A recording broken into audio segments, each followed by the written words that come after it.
Hello, everybody. I hope everybody is doing well and everybody is staying safe.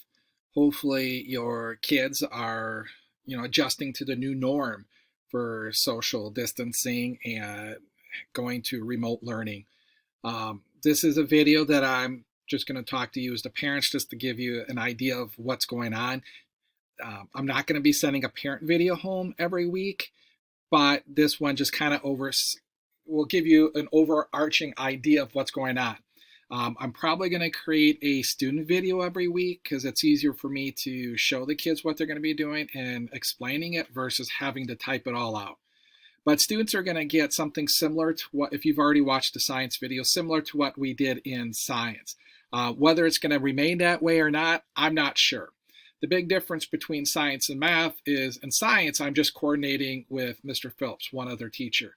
But in math, there's four of us that are trying to put this together, and we all kind of have different ideas of what we want to do. So we're basically coming together as a compromise. So this is what we have for week one.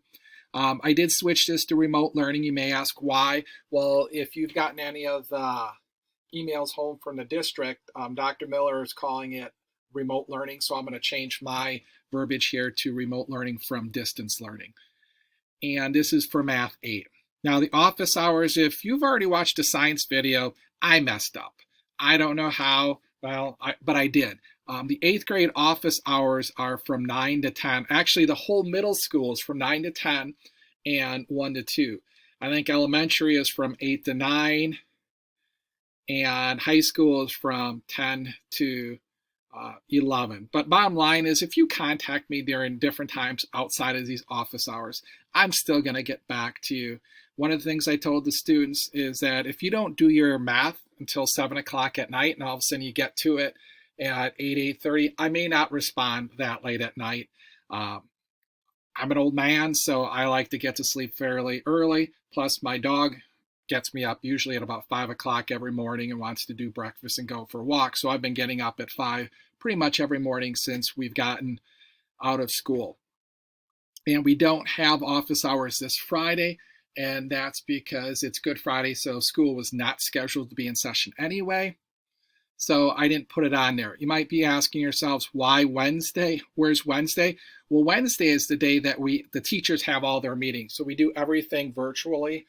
And it's been a huge struggle to try and get all the teachers in the right meetings. For example, I've got to be in a math meeting, and I also have to be in a science meeting. And we've got some teachers that teach social studies and science. So it was hard trying to coordinate all different times. So Wednesdays there's a day that teachers get together and we collaborate to fill these out, or at least discuss what we're going to do. And then we'll spend the rest of the week filling these out and getting it ready. So what students are going to be doing this week in math is we're going to take it very easy. We're going to start out very slow. First thing they're going to be doing is watching a video on distance learning, and it'll just explain what's going to be happening. Other things that are going to be going on is we're going to use a program called Padlet, and it's basically an online Tackboard where students digitally can post notes. And what I've done is posted a couple questions, one for Monday, and if you scroll down, I'm scrolling down right here, on Thursday we have another Padlet question. And math, we were typically very social in math because it used to be a double block. And so we would spend a lot of time working in groups. This gives students a chance to interact with each other and to communicate with each other in a non-harming way, or just a very easy way. So I think this is the first question. What's the weirdest food you've ever eaten? So students can write down, other students can see what you write down. And kind of like in Twitter and Facebook, you can heart someone else's post. So, oh yeah, it's a cool idea. So it's a chance for kids to interact. Now the wrap up, you'll see this for every day. This is what the district is asking us to have students fill out every day. It's basically a way to see if students are being engaged. I want to say it's a way to take attendance, but remember, attendance isn't being taken in a traditional sense. In fact, the DPI has told districts that you don't have to report daily attendance during this time. but we are trying to see who's being engaged or who is engaging in the activities and who is not, just to see if there's any concern. So as a school, we can reach out and say, look, so and so, they didn't, they haven't done their math this week, they haven't done their language arts, what's going on? Should we give them a call? Do they need any support? So we're trying to be proactive in that way. One of the things I put in the student videos, I told students, if you're sick, if something happens, just email me. I don't expect you to do, heaven forbid, if you ever get the coronavirus, I don't expect you to do every daily lesson. And if you're sick for a week or 6 days or 7 days, do I expect you to go back and make everything up? No. Just start out from wherever you're at. So, and other things can happen too.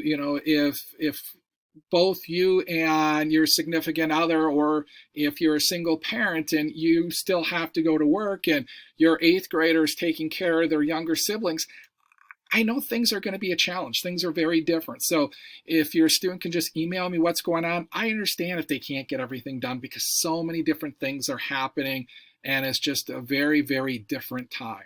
So the district is really taking a low-key approach. Nothing's going to go into Infinite Campus. If that ever changes, I'll let you know. If you want to find out if your child is doing the activities, you're more than welcome to email me and just ask me, how's my child doing? Are they doing the activities? And I'm going to be keeping track of that on my end. Not so much for this first week because it's kind of almost like a first week of school type deal where we're just getting to know each other. We've got some ways that they can interact. But starting next week, we're going to start reviewing topics, and I can let you know if they're doing the activities and if I think they're putting full effort into the activities. Ultimately, what I told your students or your children is you will get out of distance learning or remote learning what you put into it. So if you want to get a lot out of it, you're going to get a lot out of it because you're going to put a lot into it. One of the things I also told the students that if they're not feeling challenged, they can email me and I can email them a more personalized plan. And it's hard to do this with 20 plus students remotely, but if you think your child isn't being challenged, I can go back and I can look at their MAP scores and I can send your child more of a personalized set of lessons if you think the ones that are going out are too easy. Other things on Tuesday, all they're going to do is watch this video, how to tell if we're beating COVID-19. There's some math components in there. And then on Wednesday, they're going to, just write me a short paragraph with their response to it. And that way I can look at those and I can always respond back to those. And I'm going to have them tell me how Padlet went for them. And on Thursday, we're watching it's not a Pixar movie, but it's a TED Ed talk on Pixar and the math behind it. And it's just to get students thinking about math and how math is related and intertwined in so many different careers. So they're going to do that in a program called TED Ed that's all online. And then there's another Padlet fun question for them, some more wrap up. Down below, I do have some additional opportunities for them. These are only optional. I don't want kids to get overwhelmed and think that they have to do 6 hours of math a day. If they want to do 6 hours of math a day, that's awesome, but they don't have to.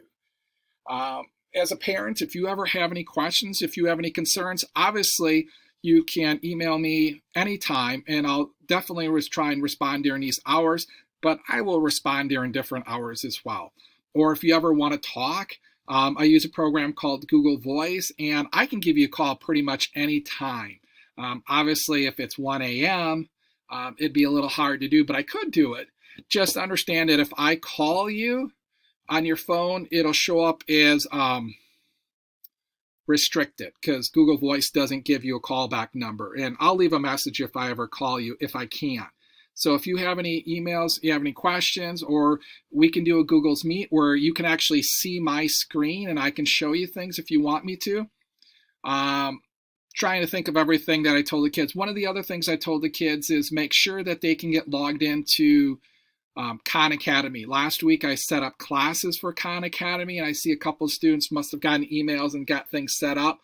But starting next week, I'm probably going to start assigning assignments on Khan Academy.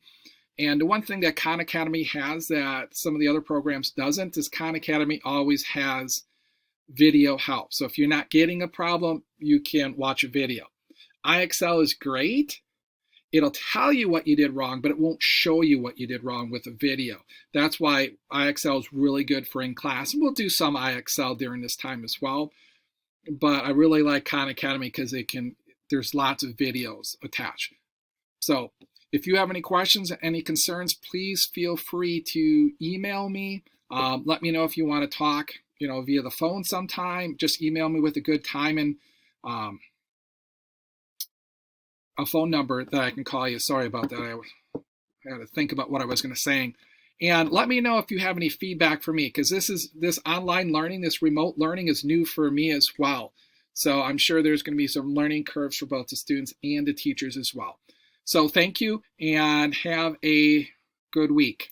Stay healthy. Stay well.